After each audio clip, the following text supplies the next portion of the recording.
Columbia Broadcasting System and its affiliated stations present Orson Welles and the Mercury Theater on the air in The War of the Worlds by H.G. Wells.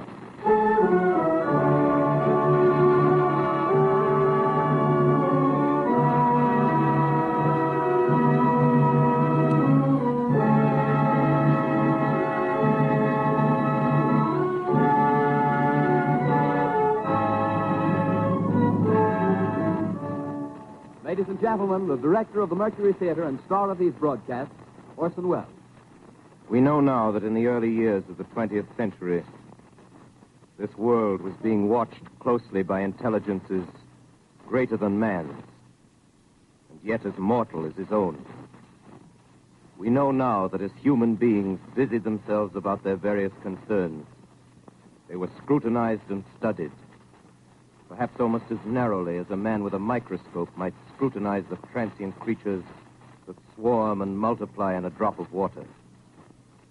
With infinite complacence, people went to and fro over the earth about their little affairs, serene in the assurance of their dominion over this small, spinning fragment of solar driftwood, which by chance or design, man has inherited out of the dark mystery of time and space. Yet across an immense ethereal gulf, minds that are to our minds as ours are to the beasts in the jungle, intellects vast, cool, and unsympathetic, regarded this earth with envious eyes and slowly and surely drew their plans against us. In the 39th year of the 20th century came the Great Disillusionment. Near the end of October, business was better. The war scare was over. More men were back at work. Sales were picking up. On this particular evening, October 30th, the Crosley service estimated that 32 million people were listening in on radios. The next 24 hours, not much change in temperature. A slight atmospheric disturbance of undetermined origin is reported over Nova Scotia, causing a low-pressure area to move down rather rapidly over the northeastern states, bringing a forecast of rain accompanied by winds of light gale force. Maximum temperature 66, minimum 48. This weather report comes to you from the Government Weather Bureau. We take you now to the Meridian Room in the Hotel Park Plaza in downtown New York, where you will be entertained by the music of Raymond Raquello and his orchestra.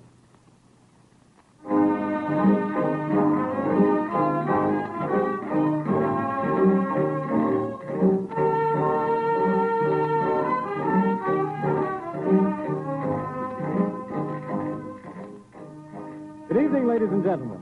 From the Meridian Room in the Park Plaza Hotel in New York City, we bring you the music of Raymond Raquello and his orchestra. With a touch of the Spanish, Raymond Raquello leads off with La Comparsita.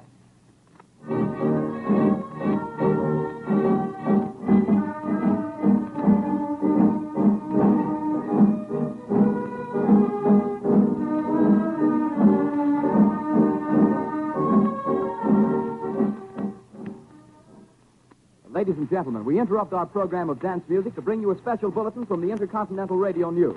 At 20 minutes before 8 Central Time, Professor Farrell of the Mount Jennings Observatory, Chicago, Illinois, reports observing several explosions of incandescent gas occurring at regular intervals on the planet Mars. The spectroscope indicates the gas to be hydrogen and moving toward the Earth with enormous velocity. Professor Pearson of the observatory at Princeton confirms Farrell's observation and describes the phenomenon as, quote, like a jet of blue flame shot from a gun, unquote. We now return you to the music of Raymond Raquello, playing for you in the Meridian Room of the Park Plaza Hotel, situated in downtown New York.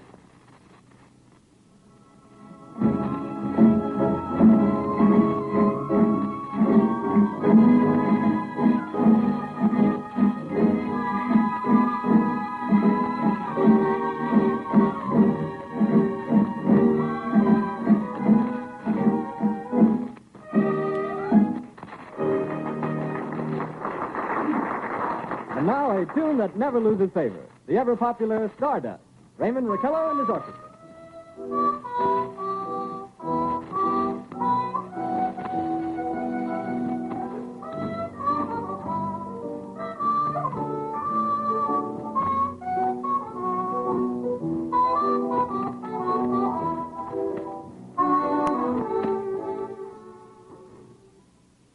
Ladies and gentlemen, following on the news given in our bulletin a moment ago, the Government Meteorological Bureau has requested the large observatories of the country to keep an astronomical watch on any further disturbances occurring on the planet Mars. Due to the unusual nature of this occurrence, we have arranged an interview with the noted astronomer, Professor Pearson, who will give us his views on this event. In a few moments, we will take you to the Princeton Observatory at Princeton, New Jersey.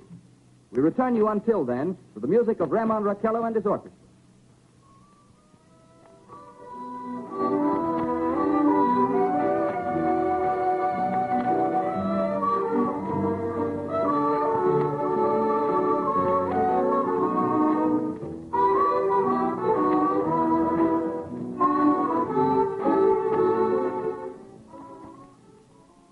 We are ready now to take you to the Princeton Observatory at Princeton, where Carl Phillips, our commentator, will interview Professor Richard Pearson, famous astronomer. We take you now to Princeton, New Jersey. Good evening, ladies and gentlemen. This is Carl Phillips speaking to you from the observatory at Princeton. I'm standing in a large semicircular room, pitch black except for an oblong split in the ceiling. Through this opening, I can see a sprinkling of stars that cast a kind of frosty glow over the intricate mechanism of the huge telescope. The ticking sound you hear is the vibration of the clockwork. Professor Pearson stands directly above me on a small platform, peering through the giant lens. I'll ask you to be patient, ladies and gentlemen, during any delay that may arise during our interview. Besides the ceaseless watch of the heavens, Professor Pearson may be interrupted by telephone or other communications. During this period, he is in constant touch with the astronomical centers of the world. Professor, may I begin our questions? Any time, Mr. Phillips. Professor, would you please tell our radio audience exactly what you see as you observe the planet Mars through your telescope? Nothing unusual at the moment, Mr. Phillips. A red disk swimming in a blue sea. Transverse stripes across the disk. Quite distinct now because Mars happens to be at the point nearest the Earth, in opposition, as we call it. In your opinion, what do these transverse stripes signify, Professor Pearson? Not canals, I can assure you, Mr. Phillips. Safe. Although that's the popular conjecture of those who imagine Mars to be inhabited. From a scientific viewpoint, the stripes are merely the result of atmospheric conditions peculiar to the planet.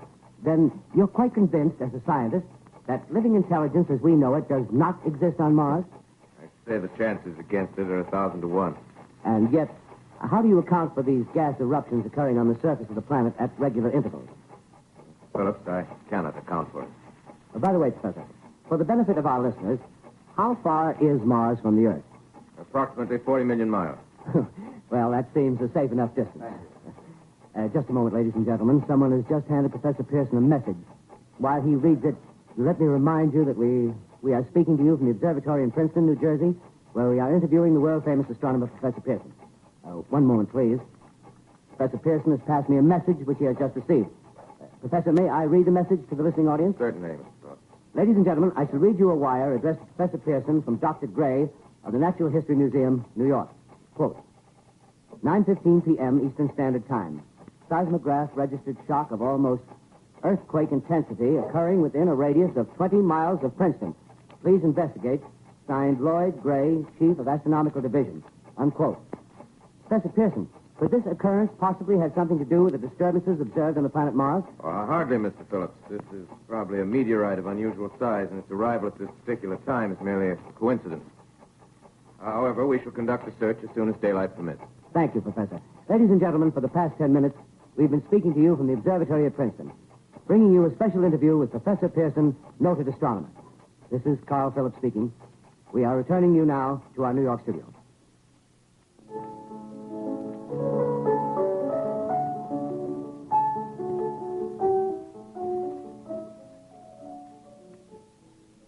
Ladies and gentlemen, here is the latest bulletin from the Intercontinental Radio News. Toronto, Canada. Professor Morris of Macmillan University reports observing a total of 3 explosions on the planet Mars between the hours of 7:45 p.m. and 9:20 p.m. Eastern Standard Time. This confirms earlier reports received from American observatories. Now, nearer home, comes a special bulletin from Trenton, New Jersey. It is reported that at 8:50 p.m., a huge flaming object, believed to be a meteorite, fell on a farm in the neighborhood of Grover's Mill, New Jersey, 22 miles from Trenton. The flash in the sky was visible within a radius of several hundred miles, and the noise of the impact was heard as far north as Elizabeth. We have dispatched a special mobile unit to the scene, and we'll have our commentator, Carl Phillips, give you a word picture of the scene as soon as he can reach there from Princeton. In the meantime, we take you to the Hotel Martinet in Brooklyn, where Bobby Millett and his orchestra are offering a program of dance music.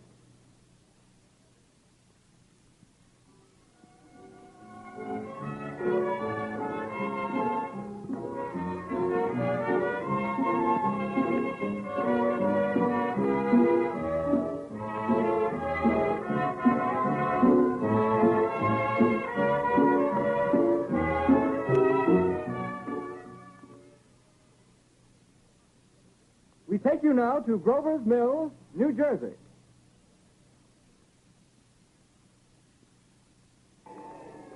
Ladies and gentlemen, this is Carl Phillips again, out at the Wilmot Farm, Grover's Mill, New Jersey. Professor Pearson and myself made the 11 miles from Princeton in 10 minutes. Well, I hardly know where to begin. To paint for you a word picture of a strange scene before my eyes, like something out of a modern Arabian Nights. Well, I just got here. I haven't had a chance to look around yet. I guess that's it. Yes, I guess that's the thing directly in front of me. Half buried in a vast pit. Must have struck with terrific force. The ground is covered with splinters of a tree. It must have struck on its way down. But I can see of the object itself doesn't look very much like a meteor. At least not the meteors I've seen. It looks more like a huge cylinder. Has a diameter of, what would you say, Professor Pearson? What's that? What would you say? What's the diameter of this? About 30 yards. About 30 yards. The metal on the sheath is, well, I've never seen anything like it. The color is sort of yellowish white. It's curious. Spectators now are pressing close to the object in spite of the efforts of the police to keep them back. Getting in front of my line of vision. Would you mind standing one side, please? While the police are pushing the crowd back. Here's Mr. Wilmot, owner of the farm here. He may have some interesting facts to add. Mr. Wilmot, would you please tell the radio audience as much as you remember of this rather unusual visitor that dropped in your backyard? A step closer, please. Ladies and gentlemen, this is Mr. Wilmot. Well, I was listening to the radio. Closer and louder, please. Pardon me? Louder, please, closer. Yes. I was listening to the radio and kind of drowsing. That professor fellow was talking about Mars, so I was half chosen and half... Yes, Mr. Wilmot, and then what happened? Well, as I was saying, I was listening to the radio, kind of halfway. Yes, Mr. Wilmot, and then you saw something. Well, not first off. I heard something. And what did you hear?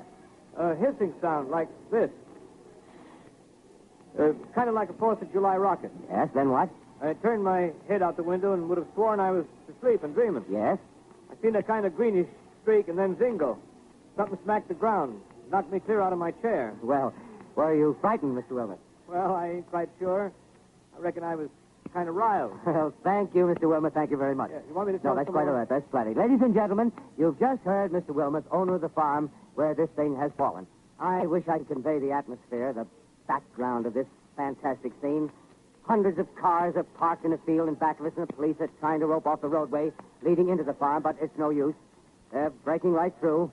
The car's headlights throw an enormous spotlight on the pit where the object's half buried. Now, some of the more daring souls now are venturing near the edge. Their silhouettes stand out against the metal sheen. One man wants to touch the thing. He's having an argument with the policeman. Now, the policeman wins. Now, ladies and gentlemen, there's something I haven't mentioned in all this excitement, but it's becoming more distinct. Perhaps you've caught it already on your radio. Listen, please.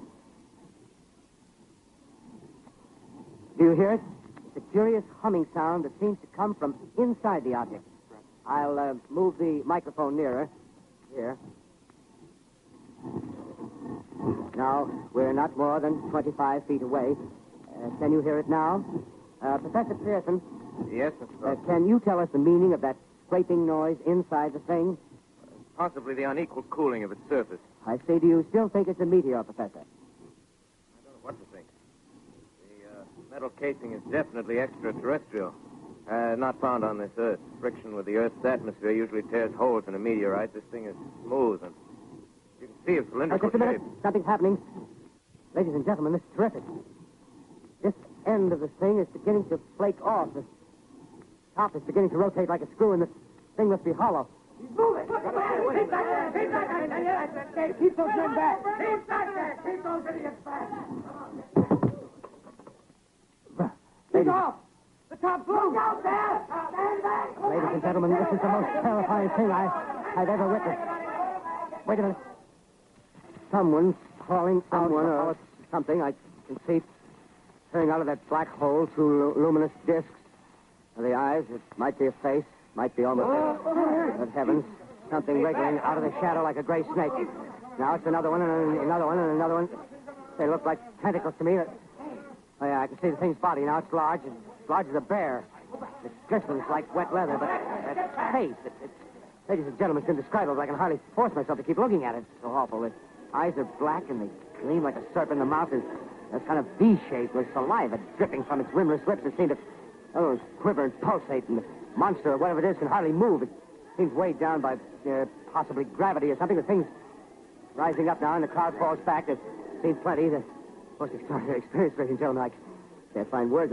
Well, I'll pull this microphone with me as I talk. I'll have to stop the description until I can take a new position. Hold on, will you, please? I'll be right back in a minute.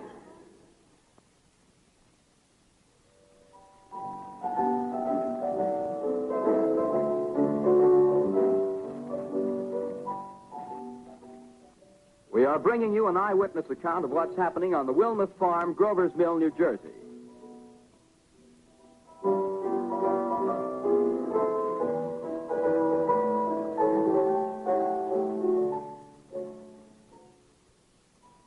We now return you to Carl Phillips at Grover's Mill. Ladies and gentlemen, am I on? Ladies and gentlemen, here I am, back of a stone wall that adjoins Mr. Wilmuth's garden. From here, I get a sweep of the whole scene. I'll give you every detail as long as I can talk and as long as I can see. There's more state police have arrived. They're drawing up a cordon in front of the pit. About 30 of them. No need to push the crowd back now. They're willing to keep their distance. The captain conferring with someone. Can't quite see who. Oh, yes, I believe it's Professor Pearson. Yes, it is. Now they've parted, and the professor moves around one side, studying the object while the captain and two policemen advance with something in their hands. I can see it now. It's a white handkerchief tied to a pole. Flag of truce. If those creatures know what that means, what anything means. Wait a minute, something's happening. A humped shape is rising out of the pit. I can make out a small beam of light against a mirror. What's that? There's a jet of flame springing from the mirror, and it leaps right at the advancing men. It strikes them head on. Lord, they're turning into flames. Oh, the whole field's caught up by the woods, the barns, the gas tanks of the automobiles spreading everywhere. It's coming this way now, about 20 yards to my right.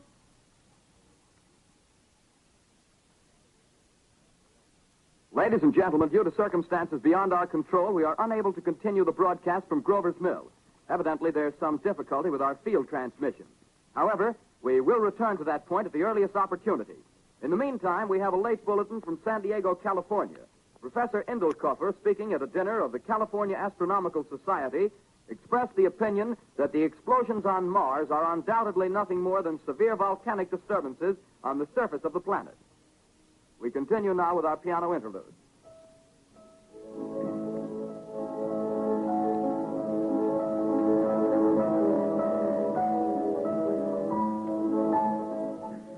Ladies and gentlemen, I've just been handed a message that came in from Grover's Mill by telephone. Just one moment, please. At least 40 people, including 6 state troopers, lie dead in a field east of the village of Grover's Mill. Their bodies burned and distorted beyond all possible recognition. The next voice you hear will be that of Brigadier General Montgomery Smith, commander of the state militia at Trenton, New Jersey.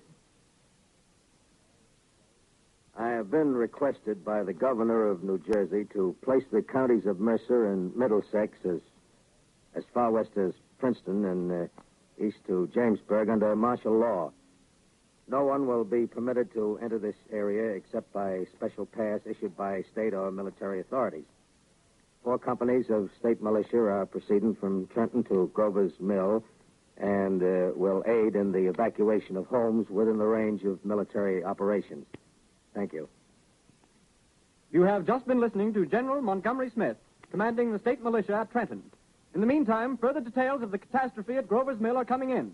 The strange creatures, after unleashing their deadly assault, crawled back in their pit and made no attempt to prevent the efforts of the firemen to recover the bodies and extinguish the fire. The combined fire departments of Mercer County are fighting the flames which menace the entire countryside. We have been unable to establish any contact with our mobile unit at Grover's Mill, but we hope to be able to return you there at the earliest possible moment. In the meantime, we take you to... Just one moment, please. Ladies and gentlemen, I have just been informed that we have finally established communication with an eyewitness of the tragedy. Professor Pearson has been located at a farmhouse near Grover's Mill, where he has established an emergency observation post. As a scientist, he will give you his explanation of the calamity. The next voice you hear will be that of Professor Pearson, brought to you by direct wire. Professor Pearson. Of the creatures in the rocket cylinder at Grover's Mill, I can give you no authoritative information, either as to their nature, their origin, or their purposes here on Earth. Of their destructive instrument, I might venture some conjectural explanation. For want of a better term, I shall refer to the mysterious weapon as a heat ray. It's all too evident that these creatures have scientific knowledge far in advance of our own. It's my guess that in some way they are able to generate an intense heat in a chamber of practically absolute non-conductivity. This intense heat they project in a parallel beam against any object they choose by means of a polished parabolic mirror of unknown composition, much as the mirror of a lighthouse projects a beam of light. That is my conjecture of the origin of the heat ray. Thank you, Professor Pearson. Ladies and gentlemen, here is a bulletin from Trenton. It is a brief statement informing us that the charred body of Carl Phillips has been identified in a Trenton hospital. Now, here's another bulletin from Washington, D.C. The Office of the Director of the National Red Cross reports 10 units of Red Cross emergency workers have been assigned to the headquarters of the state militia, stationed outside of Grover's Mill, New Jersey. Here's a bulletin from State Police, Princeton Junction. The fires at Grover's Mill and vicinity are now under control. Scouts report all quiet in the pit, and there is no sign of life appearing from the mouth of the cylinder. Now, ladies and gentlemen, we have a special statement from Mr. Harry McDonald, Vice President in charge of operations. We have received a request from the state militia of Trenton to place at their disposal our entire broadcasting facilities. In view of the gravity of the situation, and believing that radio has a responsibility to serve in the public interest at all times, we are turning over our facilities to the state militia at Trenton. We take you now to the field headquarters of the state militia near Grover's Mill, New Jersey. This is Captain Lansing of the Signal Corps, attached to the state militia, now engaged in military operations in the vicinity of Grover's Mill. Situation arising from the reported presence of certain individuals of unidentified nature is now under complete control. The cylindrical object, which lies in a pit directly below our position, surrounded on all sides by 8 battalions of infantry, without heavy field pieces, but adequately armed with rifles and machine guns. All cause for alarm, if such cause ever existed, is now entirely unjustified. Things, whatever they are, do not even venture to poke their heads above the pit. I can see their hiding place plainly in the glare of the searchlights here. With all their reported resources, these creatures can scarcely stand up against heavy machine gun fire. Anyway, it's an interesting outing for the troops. I can make out their khaki uniforms crossing back and forth in front of the lights. Looks almost like a real war. There appears to be some slight smoke in the woods bordering the Millstone River, probably fire started by campers. Well, we ought to see some action soon. One of the companies is deploying on the left flank. A quick thrust and it'll all be over. Now, wait a minute. I see something on top of the cylinder. No, it's nothing but a shadow. Now the troops are on the edge of the Wilmot Farm. 7,000 armed men closing in on an old metal tube. A tub, rather. Well, wait, that wasn't a shadow. It's something moving. Solid metal, kind of a shield-like affair rising up out of the cylinder. It's going higher and higher. What? It's standing on legs, actually rearing up on a sort of metal framework. Now it's reaching above the trees and the searchlights are on it. Hold on.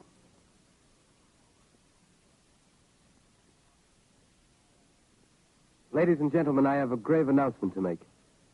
Incredible as it may seem, both the observations of science and the evidence of our eyes lead to the inescapable assumption that those strange beings who landed in the Jersey farmlands tonight are the vanguard of an invading army from the planet Mars. The battle which took place tonight at Grover Mills has ended in one of the most startling defeats ever suffered by an army in modern times. 7,000 men armed with rifles and machine guns pitted against a single fighting machine of the invaders from Mars. 120 known survivors. The rest strewn over the battle area from Grover's Mill to Plainsboro, crushed and trampled to death under the metal feet of the monster, or burned to cinders by its heat ray.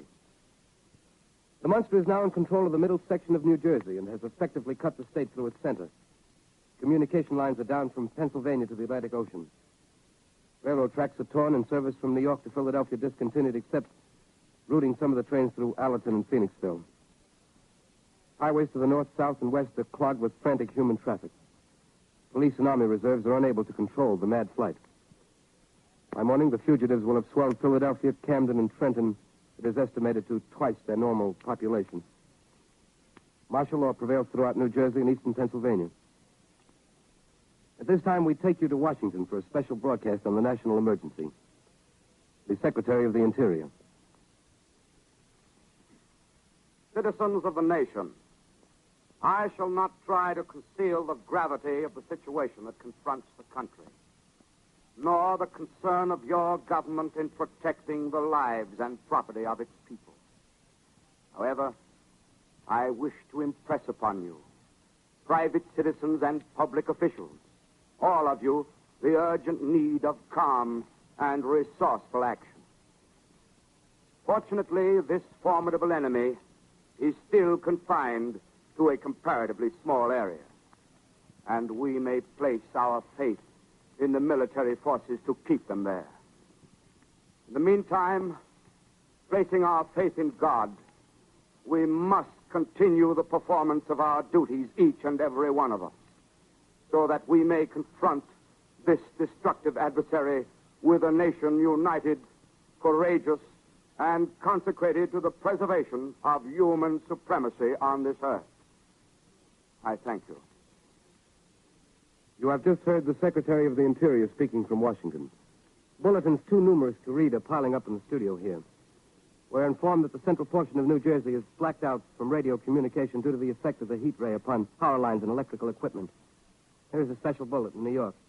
Cables have been received from English, French, and German scientific bodies offering assistance. Astronomers report continued gas outbursts at regular intervals on the planet Mars. The majority voiced the opinion that the enemy will be reinforced by additional rocket machines. There have been several attempts made to locate Professor Pearson of Princeton, who has observed Martians at close range. It is feared he was lost in the recent battle. Langham Field, Virginia. Scouting planes report 3 Martian machines visible above treetops, moving north toward Somerville with population fleeing ahead of them. The heat ray is not in use, although advancing at express train speed, invaders pick their way carefully. They seem to be making a conscious effort to avoid destruction of cities and countryside. However, they stop to uproot power lines, bridges, and railroad tracks. Their apparent objective is to crush resistance, paralyze communication, and disorganize human society. Here is a bulletin from Basking Ridge, New Jersey. Coon hunters have stumbled on a second cylinder similar to the first, embedded in the Great Swamp 20 miles south of Morristown. Army field pieces are proceeding from Newark to blow up the second invading unit before the cylinder can be opened and the fighting machine rigged. They are taking up a position in the foothills of Watchung Mountains. Another bulletin from Langham Field, Virginia. Scouting planes report enemy machines, now 3 in number, increasing speed northward, kicking over houses and trees in their evident haste to form a conjunction with their allies south of Morristown. Machines also sighted by telephone operator east of Middlesex, within 10 miles of Plainfield. Here's a bulletin from Winston Field, Long Island. A fleet of Army bombers carrying heavy explosives flying north in pursuit of enemy. Scouting planes act as guides. They keep the speeding enemy in sight. Just a moment, please, ladies and gentlemen. We've run special wires to the artillery line and adjacent villages to give you direct reports from the zone of the advancing enemy. First, we take you to the battery of the 22nd Field Artillery, located in the Watchung Mountains. Range 32 meters. 32 meters. Projection 39 degrees. 39 degrees. Fire. 140 yards to the right, sir. Ship range 31 meters. 31 meters. Projection 37 degrees. 37 degrees. Fire. Hit, sir. Got the tripod of one of them. They're stopped. The others are trying to repair it. Quick, get the range. Ship 30 meters. 30 meters. Projection 27 degrees. 27 degrees. Fire.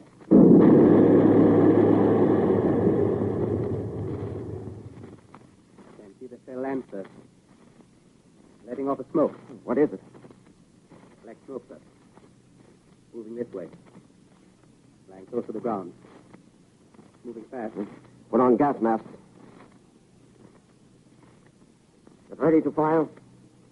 Ship to 24 meters. 24 meters. Projection 24 degrees. 24 degrees. Fire.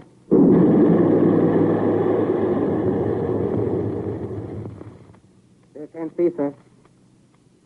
Smoke's coming nearer. Got the range. 23 meters. 23 meters. 23 meters. 22. Please. 22. Please.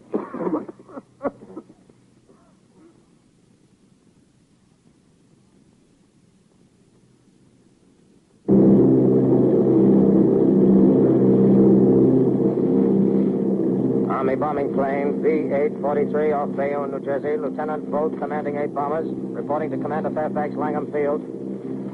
This is Bolt reporting to Commander Fairfax, Langham Field. Enemy tripod machines now in sight. Reinforced by 3 machines from the Morristown cylinder.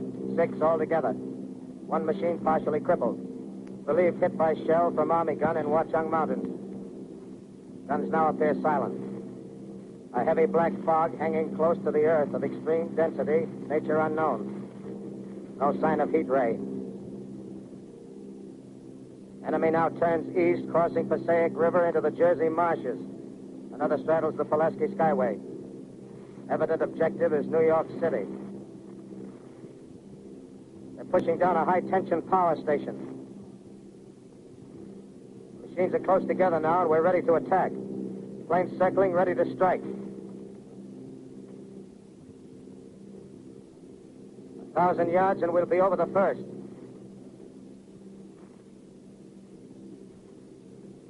$800 yards.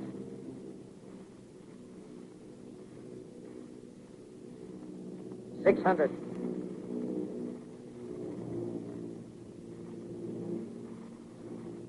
$400. $200. There they go. The giant arm raised. Green flash. They're spraying us with flame. 2,000 feet. Engines are giving out. No chance to release bombs. Only one thing left. Drop on them, plane and all. We're diving on the first one. Now the engine's gone. 8. This is Bayonne, New Jersey, calling Langham Field. This is Bayonne, New Jersey, calling Langham Field. Come in, please. This is Langham Field. Go ahead. 8 Army bombers in engagement with enemy tripod machines over Jersey Flats. Engines incapacitated by heat ray. All crashed. 1 enemy machine destroyed. Enemy now discharging heavy black smoke in direction of... This is Newark, New Jersey. This is Newark, New Jersey.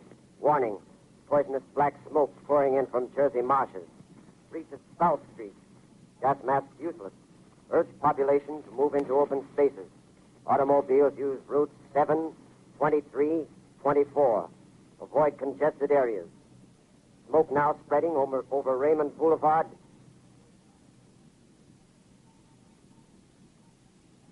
X2L calling CQ, 2X2L calling CQ, 2X2L calling 8X3R. Come in, please. This is 8X3R coming back at 2X2L. How's reception? How's reception? Okay, please. Where are you, 8X3R?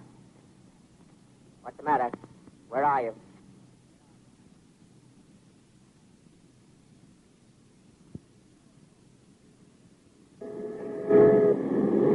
I'm speaking from the roof of Broadcasting Building.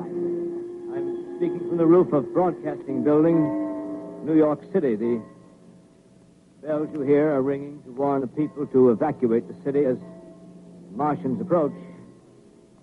Estimated in the last 2 hours, 3 million people have moved out along the roads to the north. Hutchison River Parkway is still kept open for motor traffic. Avoid bridges to Long Island, hopelessly jammed. All communication with Jersey Shore closed 10 minutes ago. No more defenses. Our army is wiped out. Artillery, Air Force, everything wiped out. This may be the last broadcast. We'll stay here to the end. People are holding service here below us in the cathedral. Now I look down the harbor, all manner of boats, overloaded with fleeing population pulling out from docks. Streets are all jammed. Noise in crowds like New Year's Eve in city. Wait a minute. The enemy's now in sight above the Palisades. Five great machines. First one is crossing the river. I can see it from here, wading the Hudson like a man wading through a brook. A bulletin is handed me. Martian cylinders are falling all over the country. One outside of Buffalo, one in Chicago, St. Louis. Seem to be timed in space. Now the first machine reaches the shore. He stands watching, looking over the city. Steel Cowley's head is even with the skyscrapers. He waits for the others. They rise like a line of new towers on the city's west side. Now they're lifting their metal hands. This is the end now. Smoke comes out, black smoke drifting over the city. People in the streets see it now. They're running toward the East River, thousands of them, dropping in like rats. Now the smoke's spreading faster. It's reached Times Square. People are trying to run away from it, but it's no use. They're falling like flies. Now the smoke's crossing 6th Avenue. 5th Avenue. 100 yards away. It's 50 feet.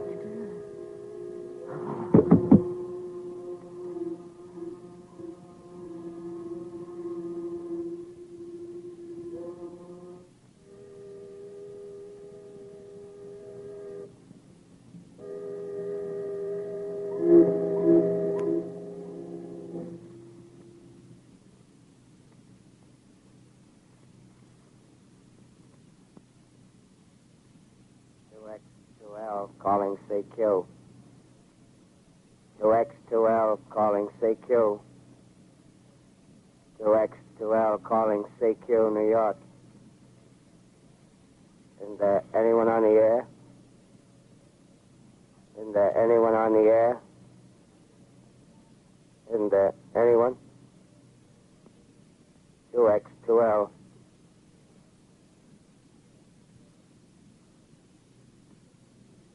You are listening to a CBS presentation of Orson Welles and the Mercury Theater on the Air in an original dramatization of The War of the Worlds by H.G. Wells. The performance will continue after a brief intermission. This is the Columbia Broadcasting System. The War of the Worlds by H.G. Wells, starring Orson Welles and the Mercury Theater on the Air.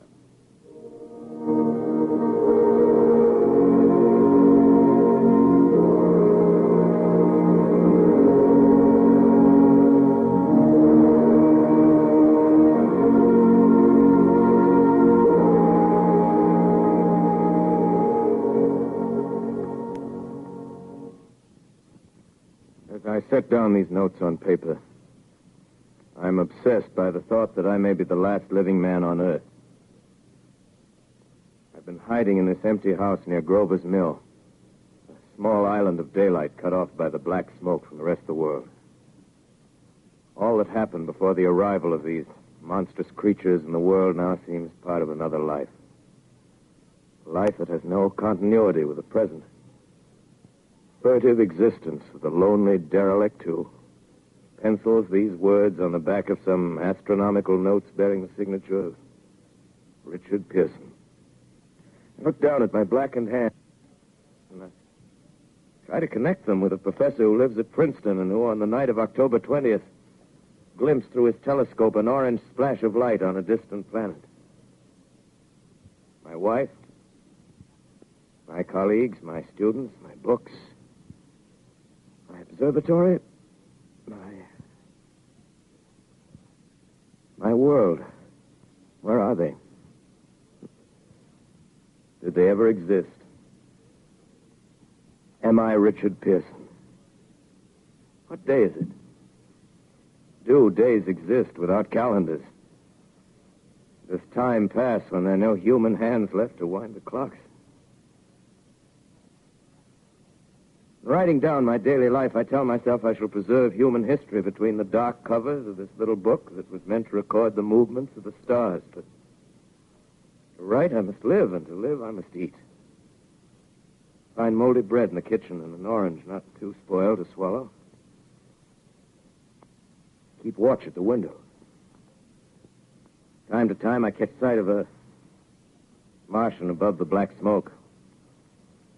Smoke still holds the house in its black coil, but at length there's a hissing sound, and suddenly I see a Martian mounted on his machine, spraying the air with a jet of steam as if to dissipate the smoke. I watch in a corner as his huge metal legs nearly brush against the house. Exhausted by terror, I fall asleep. Morning. Sun streams in the window. Black cloud of gas is lifted, and the scorched meadows to the north look as though a black snowstorm had passed over them. I venture from the house. I make my way to a road, no traffic. Here and there, a wrecked car, baggage overturned, a blackened skeleton. Push on north. For some reason, I feel safer trailing these monsters than running away from them. And I keep a careful watch. I've seen the Martians feed. Should one of their machines appear over the top of trees, I'm ready to fling myself flat on the earth.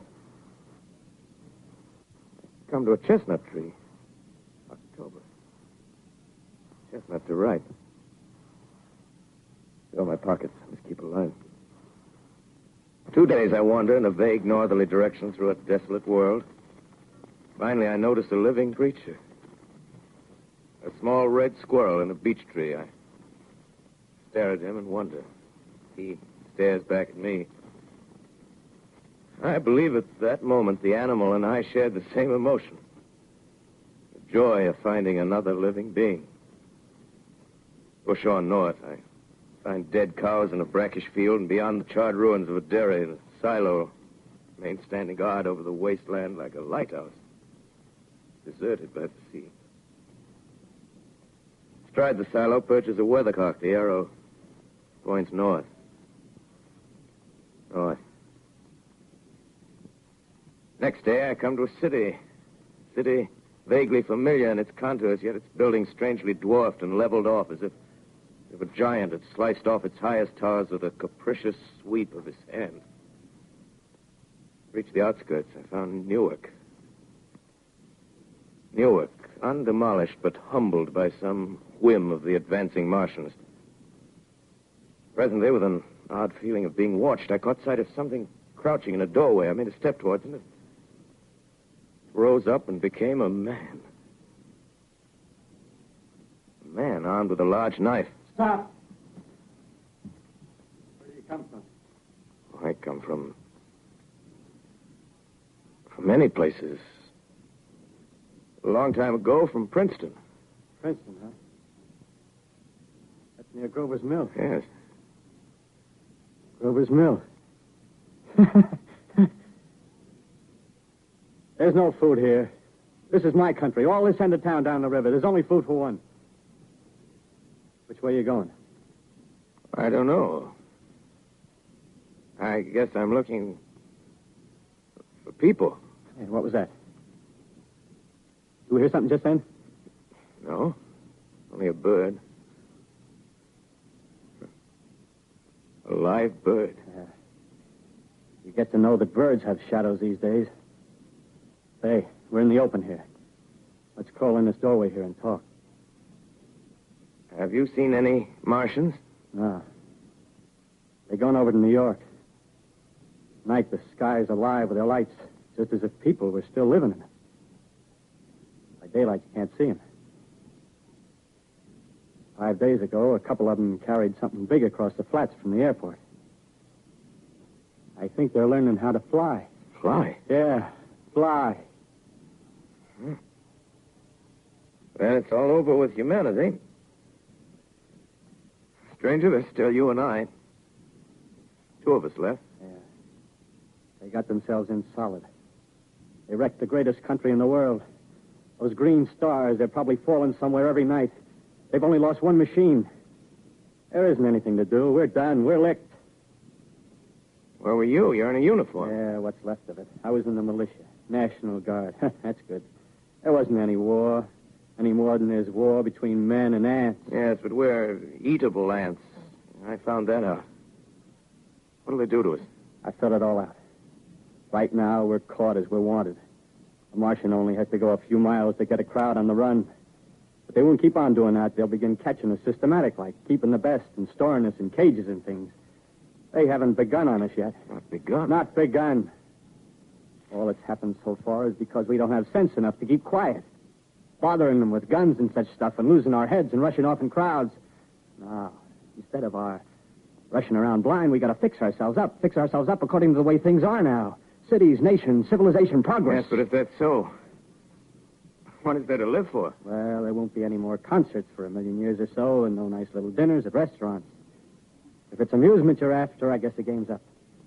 What is there left? Life, that's what. I want to live. Yeah, and so do you. We're not going to be exterminated. And I don't mean to be caught either. Tamed and fattened and bred like an ox. What are you going to do? I'm going on. Right under their feet. I got a plan. We men, as men, we're finished. We don't know enough. We got to learn plenty before we got a chance. We've got to live and keep free while we learn, see? I've thought it all out, see? Well, tell me the rest. Well, it isn't all of us that are made for wild beasts. That's what it got. That's what it got to be. That's why I watched you. Watched you. All those little office workers that used to live in these houses. They be no good. They haven't any stuff in them. They used to run off to work. I've seen hundreds of them running to catch their commuter's train in the morning, afraid they'd get canned if they didn't. Running back at night, afraid they wouldn't be in time for dinner. Lives insured and a little invested in case of accidents. Yeah, and on Sundays, worried about the hereafter. The Martians, they'll be a godsend for those guys. Nice, roomy cages, good food, careful breeding, no worries. Yeah, after a week or so of chasing around the fields on empty stomachs, they'll come and be glad to be caught. You've thought it all out, haven't you? Sure, you bet I have. That isn't all. These Martians are going to make pets of some. Train them to do tricks. Who knows, get sentimental over the pet boy who grew up and had to be killed. Yeah, and some maybe. They'll train to hunt us. Oh, no, it's impossible. Yes, they will. There's men who do it gladly. One of them never comes after me, by... In the meantime, you and I and others like us, where are we to live when the Martians own the Earth? I got it all figured out. We'll live underground. I've been thinking about the sewers. Under New York, there are miles and miles of them. The main ones, they're big enough for anybody. And there's cellars, vaults, underground storerooms, railway tunnels, subways. You begin to see, huh? We'll get a bunch of strong men together. No weaklings. That rubbish, out. As you meant me to go. All right. Give you a chance, didn't I? Won't quarrel about that. Go on. Well, we got to make safe places for us to stay in, see? Get all the books we can. Science books. That's where men like you come in, see? We raid the museums. We'll even spy on the Martians. May not be so much we have to learn before... Just imagine this. 4 or 5 of their own fighting machines suddenly start off. Heat rays right and left. Not a Martian in them. Not a Martian in them, see? But men. Men who've learned the way how. May even be in our time. Gee. Imagine having one of them lovely things with a heat ray wide and free. We'd turn it on Martians. We'd turn it on men. We'd bring everybody down on their knees. That's your plan. You. Me. A few more of us. We'd own the world. I see. Hey.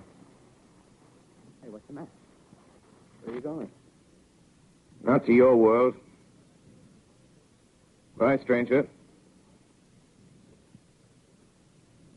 Well, after parting with the artilleryman, I came at last to the Holland Tunnel, entered that silent tube, Anxious to know the fate of the great city on the other side of the Hudson. Cautiously, I came out of the tunnel and made my way up Canal Street. Reached 14th Street, and there again were black powder and several bodies and an evil, ominous smell from the gratings of the cellars of some of the houses. I wandered up through the 30s and 40s, stood alone on Times Square. Caught sight of a lean dog running down 7th Avenue with a piece of dark brown meat in his jaws and a pack of starving mongrels at his heels.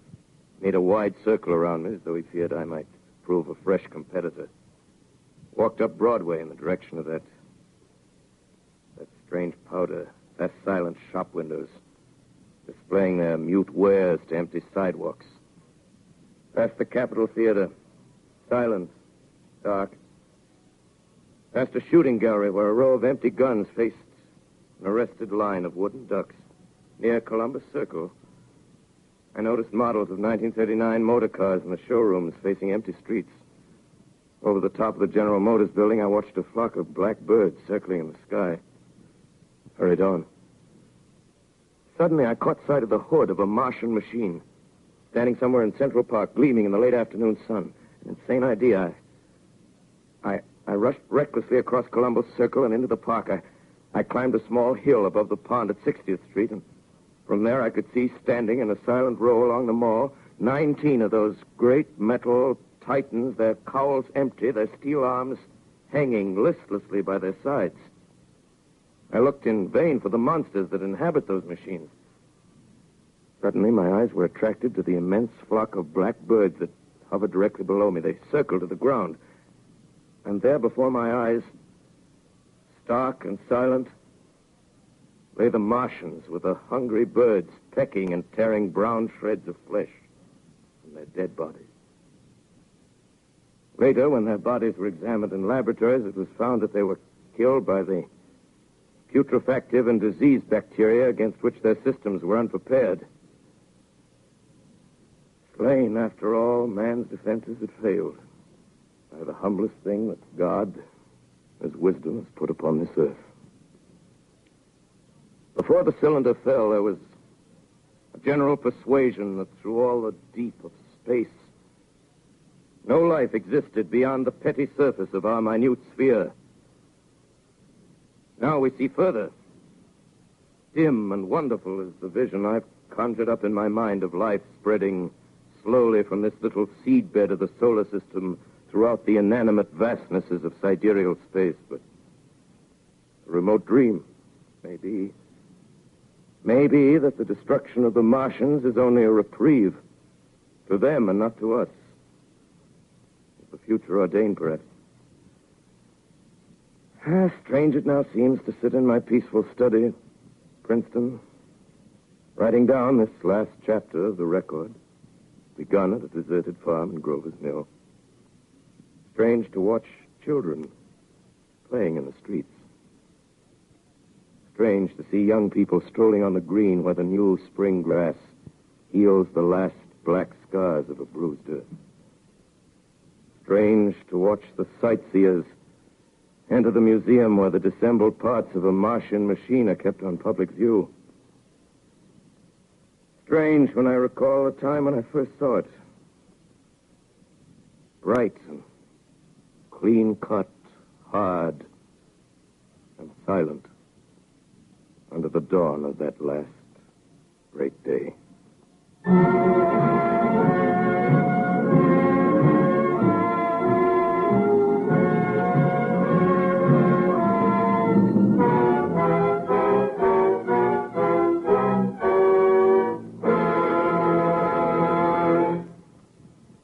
This is Orson Welles, ladies and gentlemen. Out of character, to assure you that the War of the Worlds has no further significance than as the holiday offering it was intended to be. The Mercury Theater's own radio version of dressing up in a sheet and jumping out of a bush and saying boo. Starting now, we couldn't soap all your windows and steal all your garden gates. By tomorrow night, so we did the best next thing. We annihilated the world before your very ears and utterly destroyed the CBS. You will be relieved, I hope, to learn that we didn't mean it, and that both institutions are still open for business. So goodbye, everybody, and remember, please, for the next day or so, the terrible lesson you learned tonight.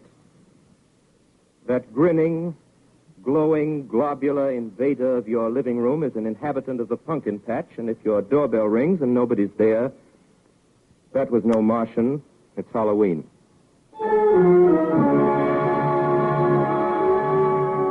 Tonight, the Columbia Broadcasting System and its affiliated stations coast to coast has brought you The War of the World by H.G. Wells, the 17th in its weekly series of dramatic broadcasts featuring Orson Welles and the Mercury Theater on the air.